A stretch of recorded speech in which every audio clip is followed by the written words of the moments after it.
Gemma. And welcome to the chat.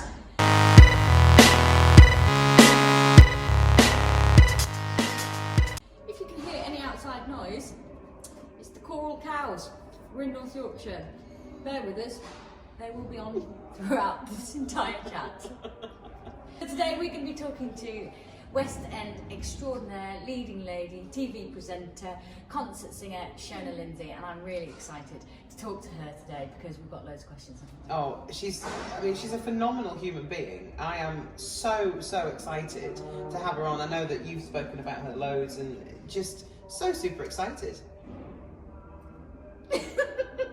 Hello, Shona. Hi. Welcome to the chat. Thank you very much for coming on. We are absolutely honoured to have you here. Ionica has told me so much about you and I am genuinely thrilled. As is my mother going to be thrilled about this interview because, explain.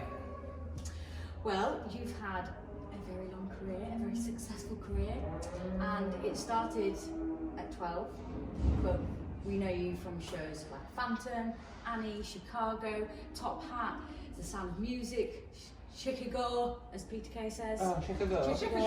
Chicago. That well-known West End. Yeah.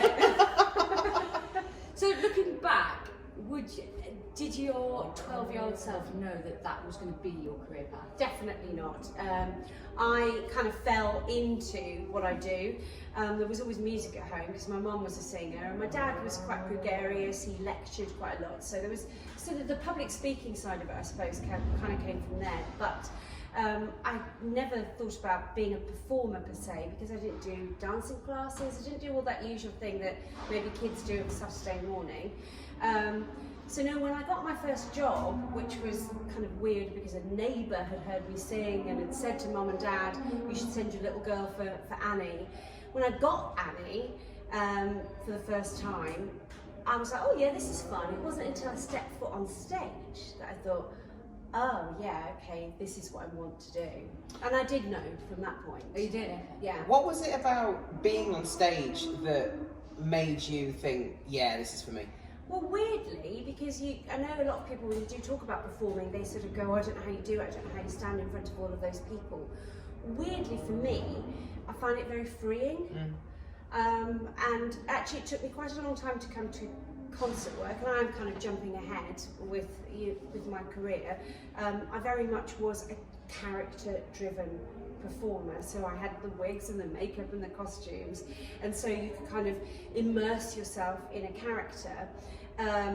But actually, latterly, I learned to understand that you can still immerse yourself in a character but still look like this. When I've always found it really interesting how actors, actresses in the industry can go very quickly from being in character to being back in themselves, and I find that a real treat to watch. We've both got friends, obviously, with you. Well, you're my friend. Well, I don't know if that's true. I'm sensing something weird. But when I've spoken to Ionica about your acting and the difference between going from yourself and your character, what is the trick? What is your sort of, how do you do that successfully? I don't think there is a trick, and I think a lot of the reason that can happen so quickly is because any good actor will allow part of themselves to embody a character. So even if they're playing someone that clearly, I'd hope that no one who's played a mass murderer is a mass murderer, but they will allow some kind of trickle of their natural persona to feed into that. And so I think that's how you can flip out of it. I think it's finding the character in the first place that can take the time. Once you've found it, I mean, obviously there are people out there that are method actors, and once they're in that zone, you can't disturb them, you can't bring them out of it. But I think a majority of actors have a way of tuning into something, and I think it's because they've found a little nuance of themselves that they've added into that character. And when you're in character, you were Phantom, the youngest. Wasn't Phantom. You were in Phantom. Do you know what? Actually, it's hilarious because my brother said that when I first got Phantom of the Opera, and my mum said, "Oh, Shona's got the lead in Phantom of the Opera." And my brother went, "Well, how could she have the lead in Phantom of the Opera? She's not a bloke." She's like, "The female lead, obviously." So yeah, it's So okay. even though you weren't the Phantom, which is a little bit disappointing. No, Yeah, no, no, did you? Now you've ruined it. Oh, and here's me thinking that. When you got that, when you had to sort of go into that character, I know I'm going about this, but it fascinates me of the consequence when you're in your character. Do you ever take that part of you out of it? And you know how you said that you weave yourself into the character. Does any of that character ever then weave itself into real you? life? I think it can do. I think that's when problems come. I don't think it ever did with Phantom, because Phantom's so melodramatic that actually it's quite a huge difference from real natural life, certainly in our The time. reality realm. Yeah. Whereas there have been other shows where you're like, oh gosh, am I thinking like my character, and is that a really unhealthy thing to do? Yeah, but I don't think it ever happened with Phantom because it's, it is melodramatic, it's gothic, it's Victorian, so that is nowhere near what our real lives are in the 21st century, or 20th then century. So when you're talking about your family, obviously, it's because it's so different and it's so difficult to get into the industry. What was your family like, supportive, like what were they like about you going into that industry? Was it scary for them? What was it? Well, I think at that time, because I was just a kid, if we're going right back to when I did Annie in 1982, it was just exciting, it was fun, I was really well looked after. These were big production companies I was working for, so I had chaperones, I had tutors, so they felt very confident that I was being really well looked after at that point. Also, social media didn't exist. Social media did not exist, so you didn't have any of that worry of your child feeling under pressure to do, whilst there were pressures elsewhere, but it wasn't that in the public eye pressure. But when it came to my schoolwork, my dad was an academic, he's no longer with us, but he was an absolute die-hard academic. He was an actuary by trade, so he was a mathematician. It was weird, how you could just calculate. It was one of those people that, not like a beautiful mind, with all the scrawlings on the wall, but in that way that you could spout a couple of figures at him and say, oh God, what is that? And he'd go, it's, and you'd be like, wow, and he'd do it even with the decimal points and everything. That he was adamant that I should get an education as well. And actually, weirdly, my education was really good because I had a lot of one-to-one teaching when I was away doing jobs.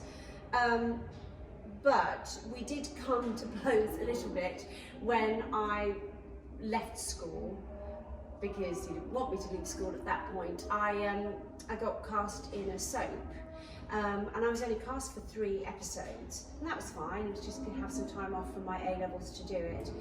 But then very quickly, from the rushes, they decided that they wanted to offer me a 6-month contract, and so my agent then had to come through to my parents and say, well, they've offered Shona this, because I was 16, I could make... Yeah, you don't have a choice. I didn't have, no, but, we had a good relationship, she and my agent, since I was a kid. No, but so, you as a 16-year-old don't have a choice legally, your parents have to... No, not then.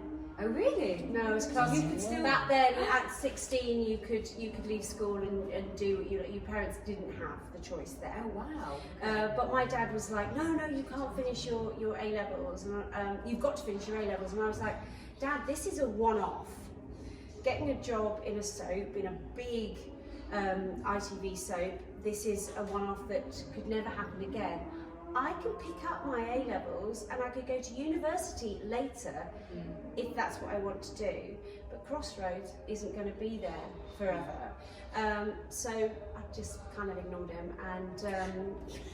and then that 6 months turned into 2 years, and then I never went back to school. I just carried on working from then on in. I think that's something that, after spending time with you, I've realised how hard it is to get on a soap. And it's, when you say it is a once in a lifetime thing, It really, really is. Oh, yeah. And you know, there's no, you know, you've got so few parts and so many people Desperate to do it, of course. So I mean, that's a huge achievement, being cast for Crossroads. I mean, massive congratulations, because you know, I know we were speaking before, but it's genuinely a testament to your character for you getting all of this work for this. You know, I mean, I'm looking at your credentials here, and you've had a lifetime of successful career. I mean, that's huge. Yeah, and I mean, we did talk about this before we started the chat, and I do think a lot of it has to do with luck. Obviously, the luck has got to be backed up with talent.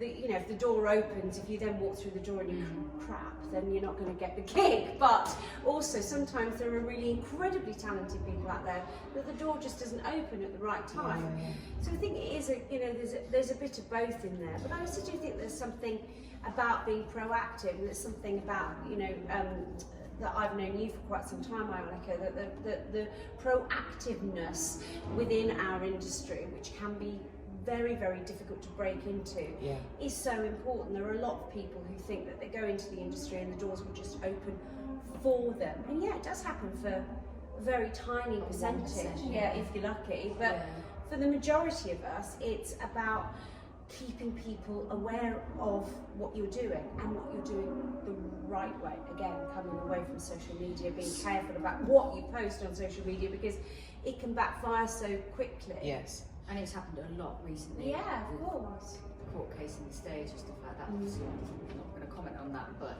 it's, I mean, people are getting sacked from soaps and it's their first job.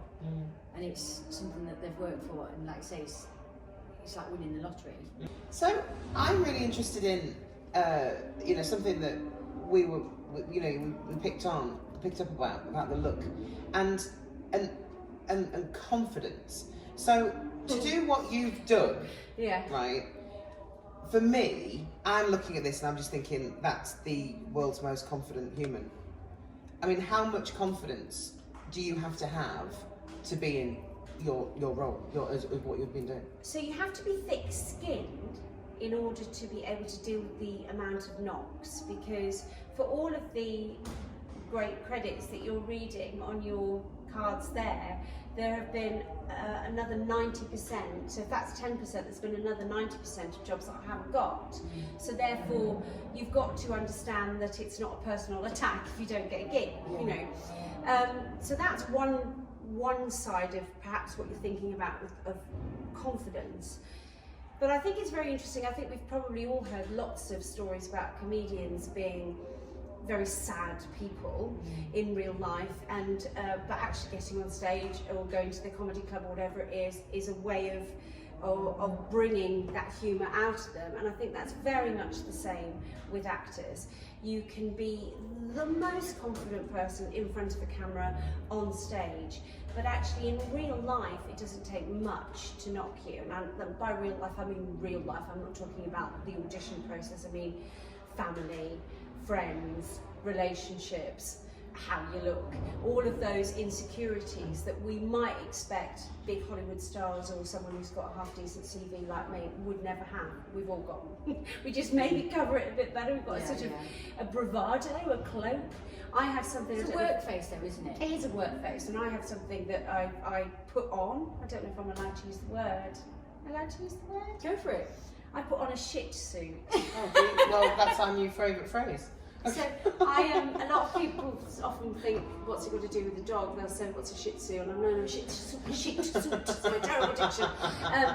Where I will step into like what I visualise as being like a Michelin Man suit, and I zip myself in, and I choose like 3 words or 3 phrases that will be or do what I need that day or whatever's going on. And then if anything shit happens or accidents happen or I make a mistake, just bounce off. It bounces off me and you move on, because the worst thing that anyone can do, and I don't just mean performers, the worst thing that anyone can do is if they make a mistake, stay there, stay stuck in the mistake. You just got to keep moving forward. Yeah. And then it's done. It's done, it's gone.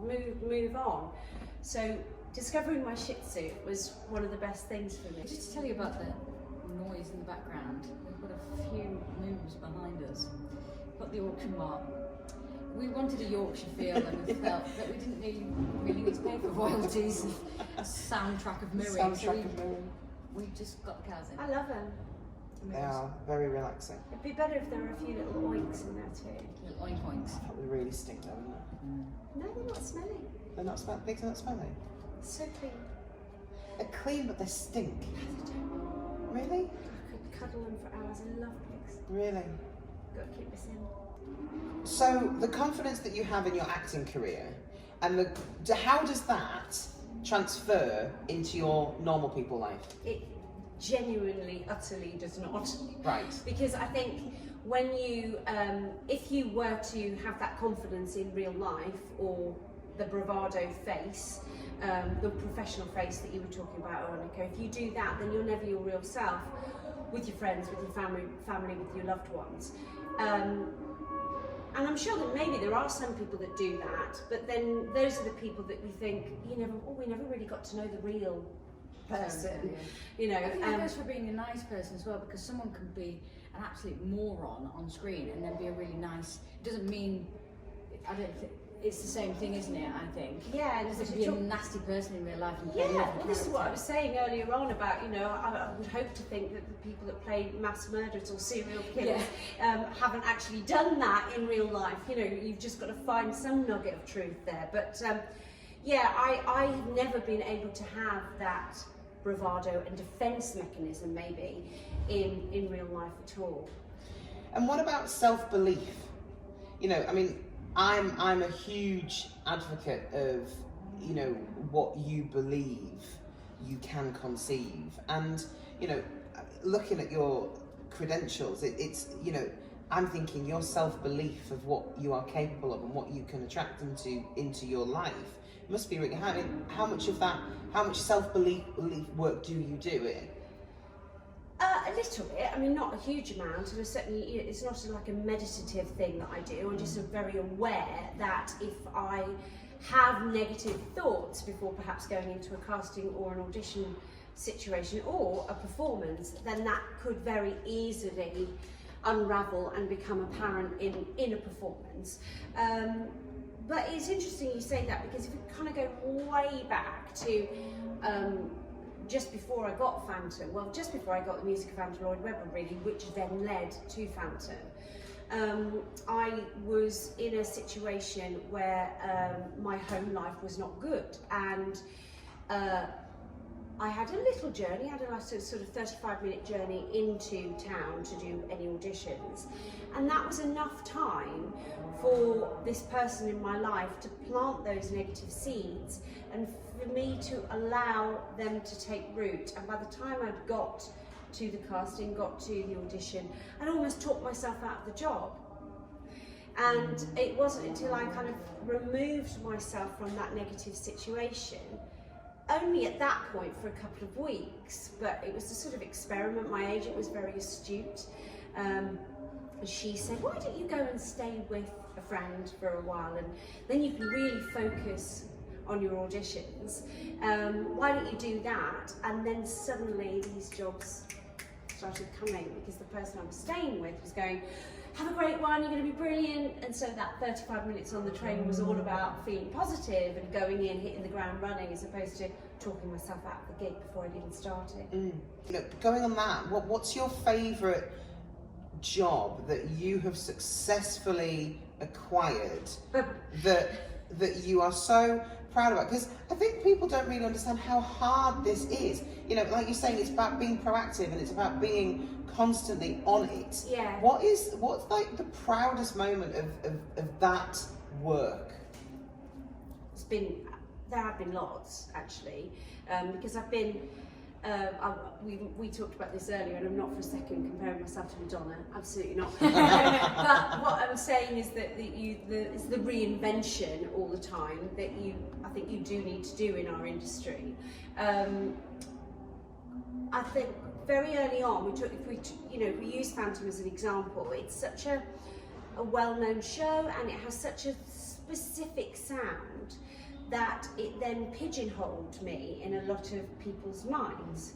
So I had a lot of work to do to convince people that I just wasn't what they called a twittery soprano, that I could sing in different manners, and I had to do a lot of persuading to get through some doors. And so I think from that period of time to getting Greece, that was a big, well done, big pat on the back to me, because I was saying, please let me come in and sing for Sandy, please let me read for Sandy. Oh no, no, it's pop, yeah, I know it's pop, I do know the show.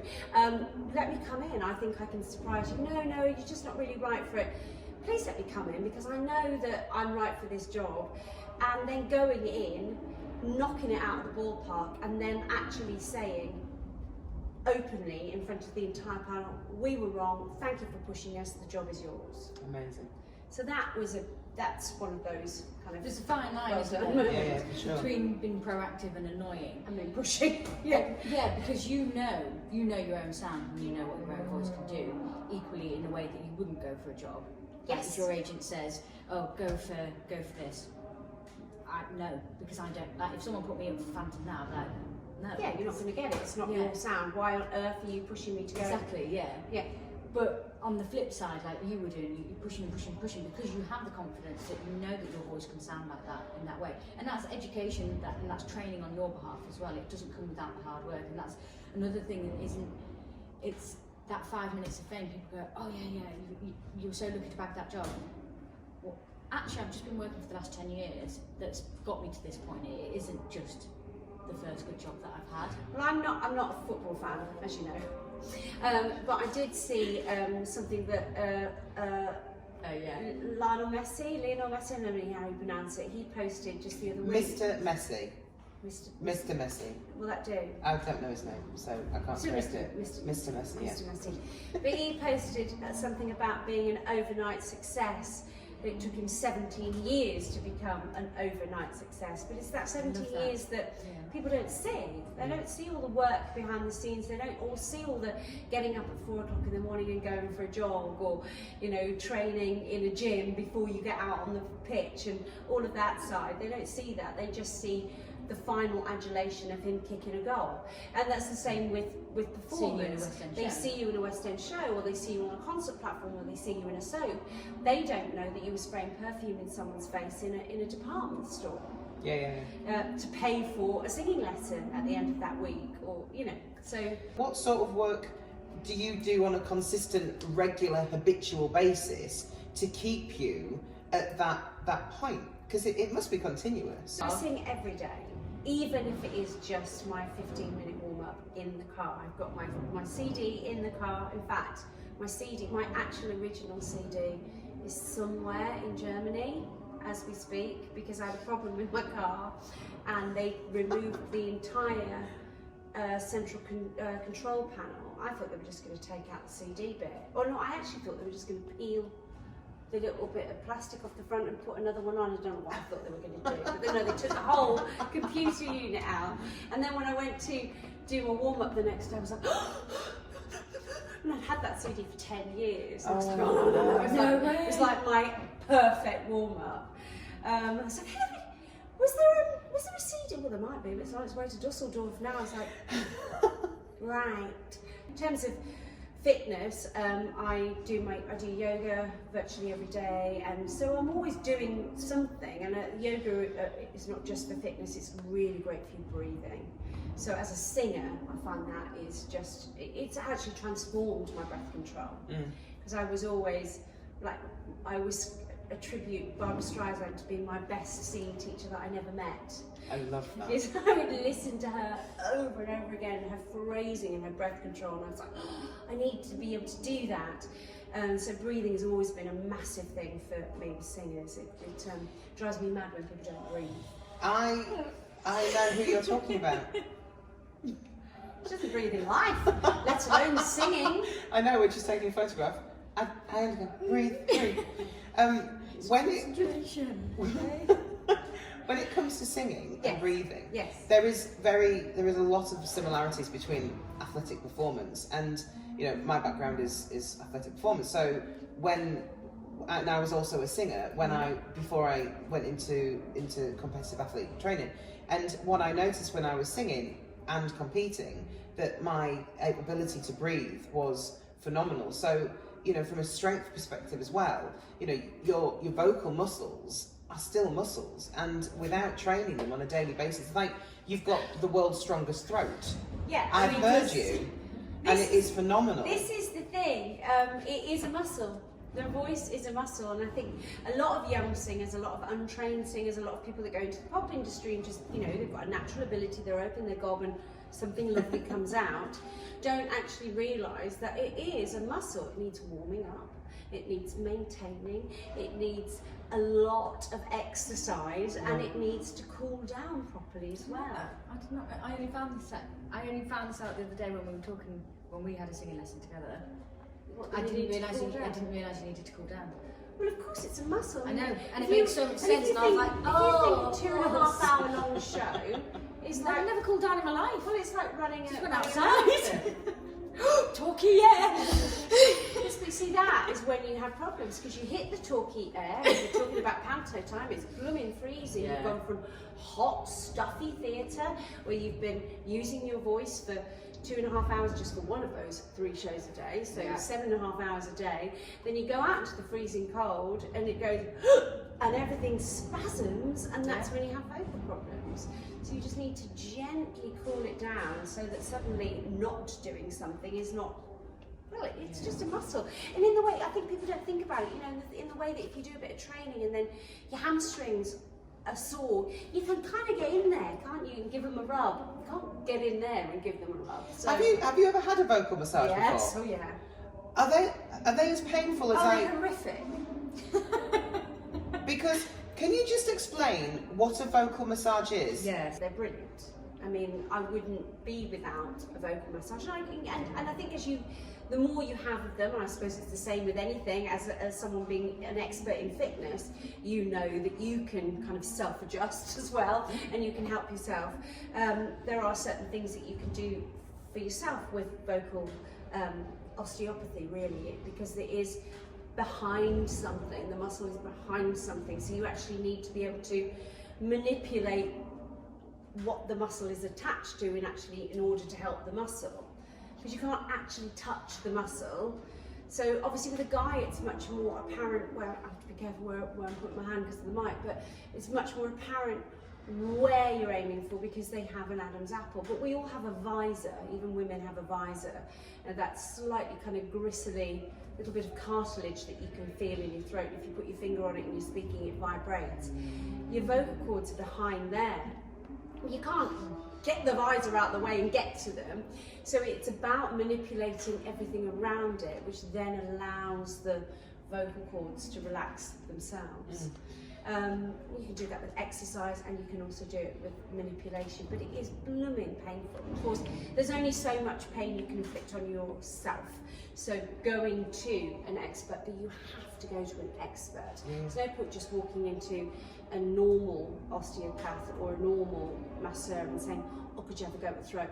They would be like, yeah, no, you're all right. They really do need to know what they're doing. Yeah. They are amazing. Yeah. But also torturers too. In fact, the first one that I went to, Jakob Lieberman, I will name check him because he's a genius.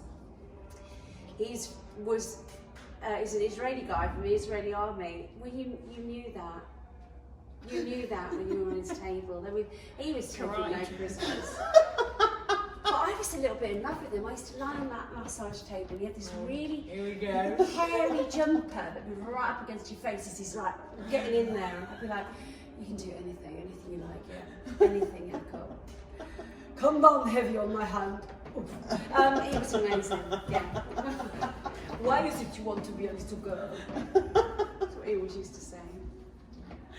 What's been your favourite moment so far?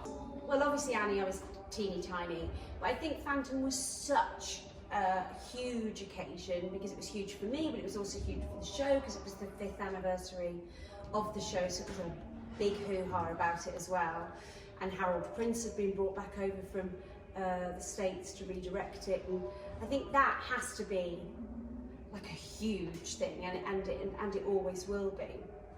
But then there are, you know, like stepping out on the stage of the Albert Hall for the first time as a soloist, or I don't know. I mean, it just like doing this new job that I have now presenting. It's a massive thing because it was so far removed from what I was doing before, and nobody saw it coming. So there have been so many of them. I just genuinely do think I've been really, really lucky.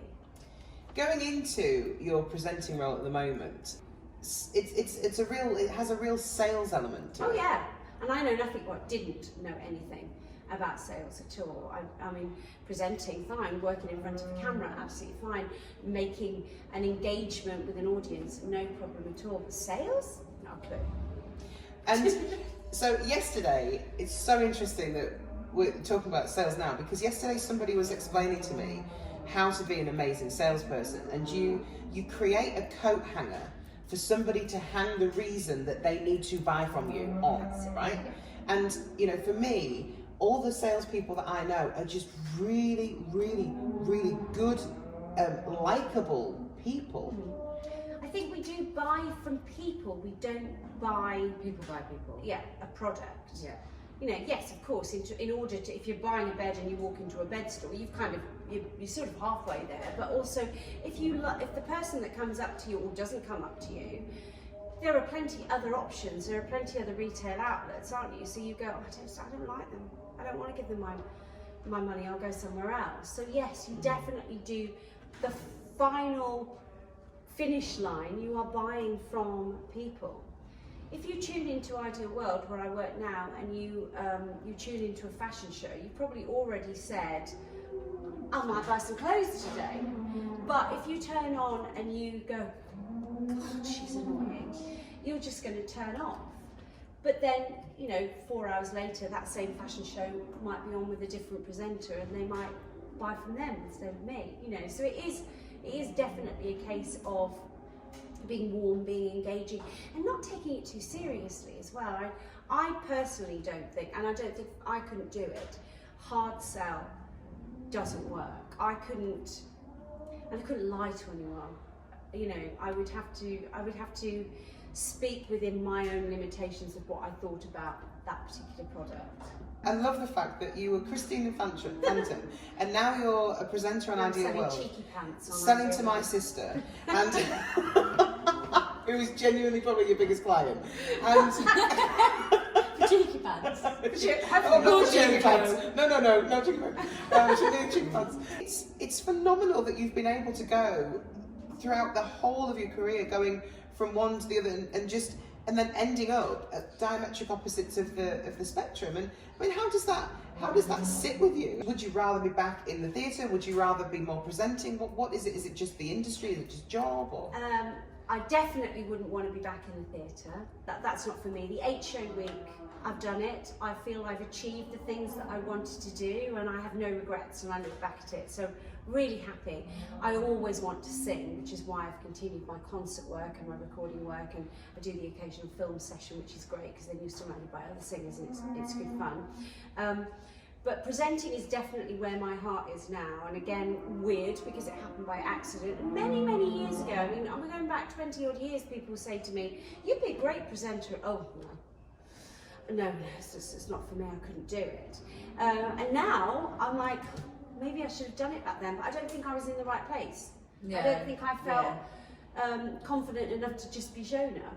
You know, because you cannot act as a presenter. You've just got to be yourself. well, it is being you on the TV. Yeah, absolutely. And I mean, it's massively personality driven, definitely, especially with what I do.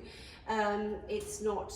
I'm not a newscaster. I'm not a broadcaster. You know, I'm an entertainer who happens to be selling that. You know, I mean, so that's what it really does come down to. But I think for me, it is always about that reinvention. Again, it goes back to the reinvention. And that's you being a businesswoman.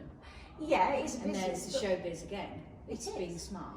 knowing that things will change, that the industry is changing, that because of who I am, because of how I look, how I'm aging, everything's going to change. And so if I want to still perform, then you have to kind of come at it from a different direction. And also, but it does also go back to what you said about learning and about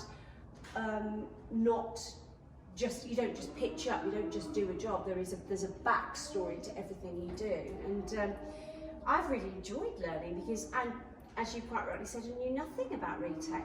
I mean, absolutely nothing. I got into presenting twofold. One, because the compere on an orchestral concert was ill, and they came to 4 singers and said, right, Compere's ill, somebody needs to do the links to the shows. The other 3 singers went, oh, you want to do it. And I was like, yeah, I'll do it. I mean, it won't be funny like they were going to be, but I'll do it, you know. So, and as I did it, I thought, I'm quite enjoying this. I'm quite enjoying breaking character and chatting to people. So different, isn't it? Completely different, yeah. It's like you're breaking every rule that you've ever done and been told to do. That 4th wall just... It's crazy, away. Yeah. So that was one thing, and then I got employed as an actress to play a presenter for a rival shopping channel for QVC. And I did, it was a 7-day shoot or something like that, and about 5 days into the shoot, the talent manager came down and said, what about actually doing it? And I was like, oh, hang on, I've had a script. I've been acting for however long it is now, but I've been watching you, and you can chat, and really it's just about knowing your product inside out and backwards. So that's how I got into guest presenting in shopping telly. But then as a guest presenter, you're not selling. It's a very formulaic way of working. As a guest presenter, you are the expert on, say, that candle, or say those flowers, or this cushion. But I don't have to then say, check out your baskets, this is how you order, da da da da da. That's the presenter's job.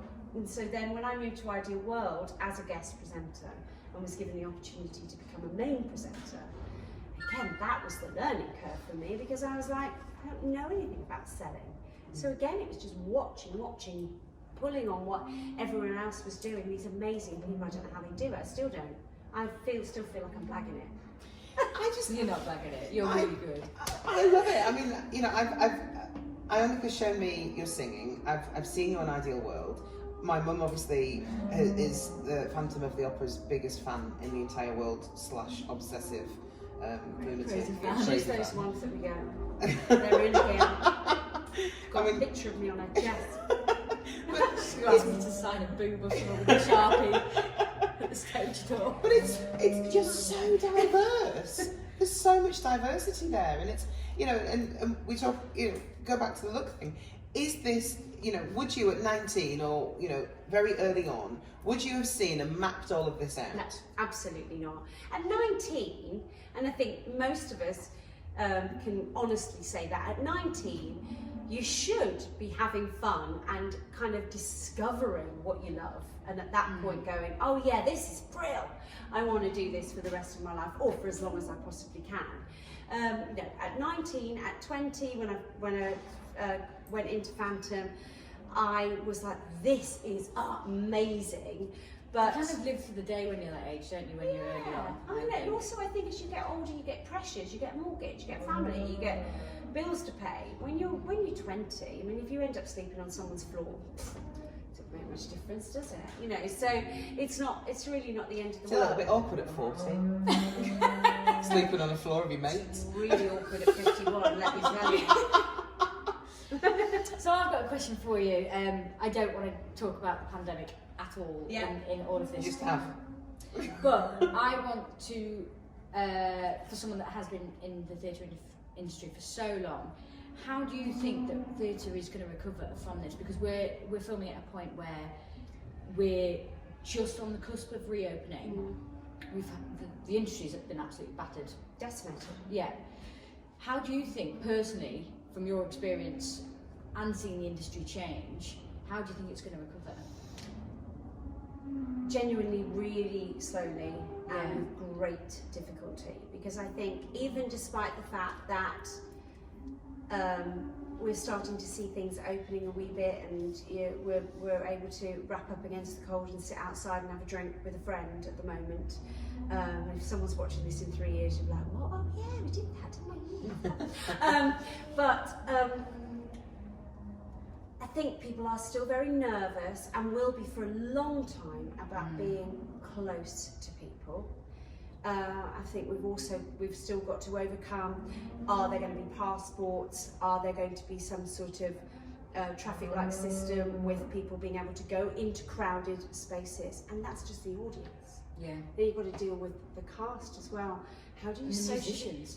socially distance crew, makeup, wardrobe, musicians, singers, actors? How do you socially, even the admin staff in a theatre, how do you socially distance? Yeah, I mean, the box offices are tiny.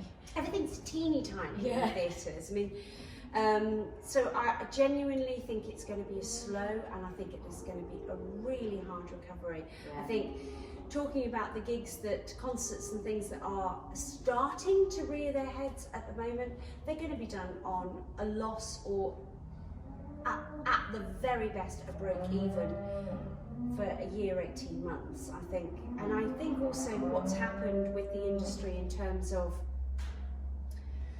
I'm getting into political area now with the soapbox, but in terms of how the worth of performers has been kind of diluted somewhat, I think that will become even more apparent, because the industry was absolutely saturated with people wanting to do it before, and there was that amount of work then.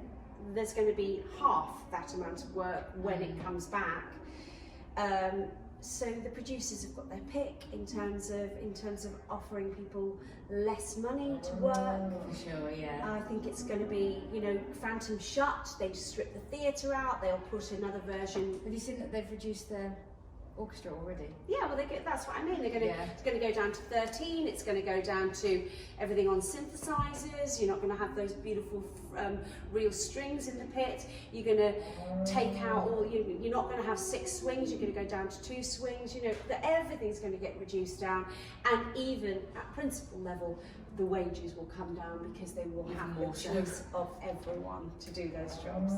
So I think it's decimated for a very long time. Do you That's think- a bit negative, isn't it? No, but it's good to know, and it's good to have someone thought that's been in it from when the pay was very different. Oh, I mean, when I was in it, I was in the golden age of musical theatre. I was Yeah, right exactly. slap bang in that time of the long-running musical where people jumped from show to show to show. It was like a repertory company, and the business has changed from then, and that was pre-COVID.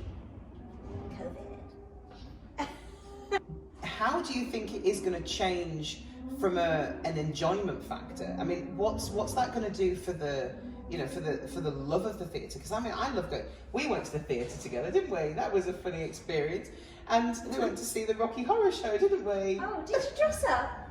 Did you take your rice? But it People was. dressed up. People were dressed up, and Not a even lot of though clothes.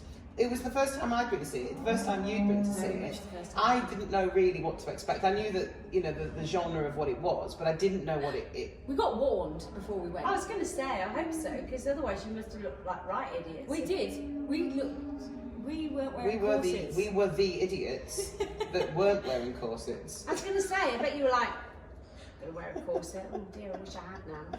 But everyone's wearing fishnet stockings. Or nothing. Do you remember that man that was wearing nothing?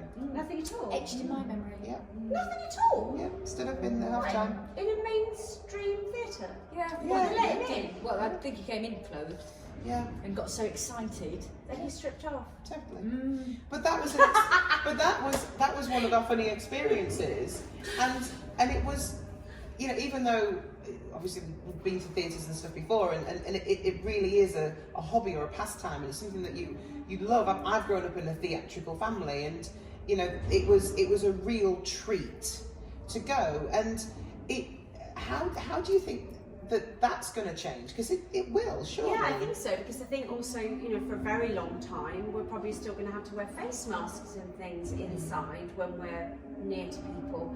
You know how hard that is. I mean, you know, the shops have started to open, but one of the reasons I don't really fancy going to the shops is not because I think I'm going to get COVID, it's because I don't want to wear a face mask. It's not enjoyable. You know, that the fun of pulling faces at your friends when you're like, you know, nobody sees it because all you see is your eyes, you know, so, and I don't know, I haven't said this to you, you know how they react to the audience? Yeah. Oh yeah. They gave us some taglines that, well, you weren't allowed, so we had to change all of our questions, like boo when the baddie comes on stage, so then you had to say stamp your feet when the baddie comes on stage because it wasn't allowed to be verbal. So things like that I think will still be there at Christmas, I think, but that's if we're still wearing masks and stuff like that. I mean, we don't know, do we? We really, I mean, at the moment we're in such a transitional stage where exactly where we are this week talking together, anything could get worse, it could get better. Hopefully it's all going to get better, but I don't know, we don't know the answers. No. I'm looking forward to going back to the theatre for sure. I think it's, you know, the only comparable instance in history that we've got from this is I think 1920 when after the Spanish flu you know, theatre construction went up by 400% or something, and you know, lots of people just wanted to be at festivals together and just congregate around other people as soon as they were allowed to, and it makes me hopeful that, like you say, 18 to 24 months time we'll all be going. I think, I do. In 18 to 24 months' time, absolutely. I think we'll be back to full capacity. I think it will feel like a normal, whatever that is, experience again. But I don't think it's certainly not going to happen overnight. No. And with your presenting work now, would you want to experience the comeback of the theatre and go back, or is that just? I have no real desire to go back into a theatre and work an 8-show week. I would never say never, because I think that is just so short-sighted. And also the sort of parts that interest me, although maybe some of them on paper I'm not too young for, I just wouldn't get seen for. I'm still quite baby-faced on stage. So I think it'd probably be another 20 years, but you know, you never say never. Yeah. After the process of the ideal world, and what's the next step for you? Where are you setting You've got your a bucket list? Yeah. Job.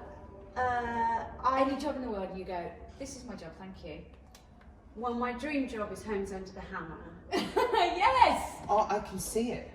I mean, she's got a brick wall that we wallpapered, so. No, I just need to learn to do the Martin Roberts piano, you know. So what is it, Gemma, that made you buy this house? Ding ding. Have you seen that? It's hilarious. It's like the Trump accordion. Do you know what he does? It's like he said it, yeah, just he sort of accordion. finishes everything. What was it that made you buy this house, Dylan? Did you know as soon as you went to the auction that you wanted to buy this house? I mean, I love it. I just absolutely love him so much. So Homes Under the Hammer, right. We'll talk to you next year. Yeah. So just to round this up, tell us 3 things. Tell us 3 things. This was on list. It was. Was it? It was. We just didn't write them. Tell us 3 things that no one knows about you. Oh yeah, it was on See? 3 things that no one knows about me. Exclusive.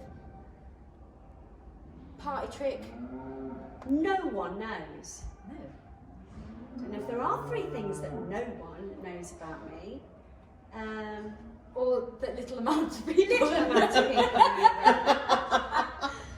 Have you got a party trick that?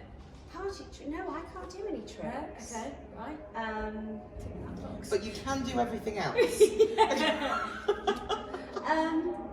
things that no one knows about me. That I'm horrible. That I'm really, really unkind to animals. And That's going to be the clickbait. I can't drive a car in anything other than first gear. All of those are untrue. I think you can probably see my nose growing from here. Genuinely don't know the answer to that question. I think I'm really. I think I'm You're quite open. You are an open book. You know, I mean, even when I've been going through really crappy times, I mean, I'm constantly talking about being single on television, like in the hope that somebody might email me. Well, that makes 3 of us. Ask when I'm Excuse on a me, date. speak for yourself, girls. She's like, sorry, I'm actually seeing someone who might be annoying, but I have seen him. Exactly. Thank you. Mic drop. And boom. But yeah, I mean, I think most people know, you know, even though I speak with an English accent, I'm Scottish, so that might have been one of those things. Yeah, that's a good one. That's a good one.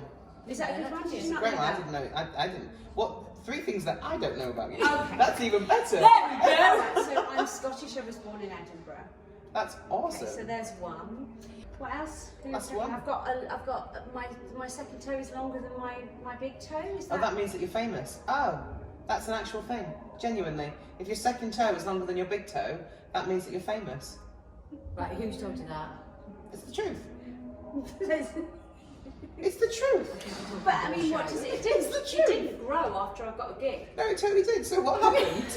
I don't know this. No, it's a bit- Oh, well, there we go. We've Seriously- all learned something today. Seriously, did not grow when I got a gig. This toe. If you have your second toe is longer than your big toe, Yeah. it's very well known, obviously not to you guys, but it's well known Or in, any human in my being. brain. I'm gonna screenshot this and I'm gonna send it to you because it genuinely means that you are going to be well-known, famous celebrity human being. Well, I'm that's so- good. And there's also you Well, can. you've got mouthy feet. That might mean something else. No, I've got point shoe feet. I've got point shoe feet. Not if your second toe's longer. It's She's worse. a because you- celebrity. No. Yeah. And also you can It's also a cost do you got there, Shona. the architecture of your fingers as well. What about I that? can't remember what finger stands for what, but sorry about the lack of knowledge. but Go on a course. Righto. And but your but your second toe, it's something to do with your middle, your ring finger being bigger than your index finger. So it's your no, ring finger. My ring finger is shorter than my index You're Okay. joking. Mine's bigger. Mine's bigger.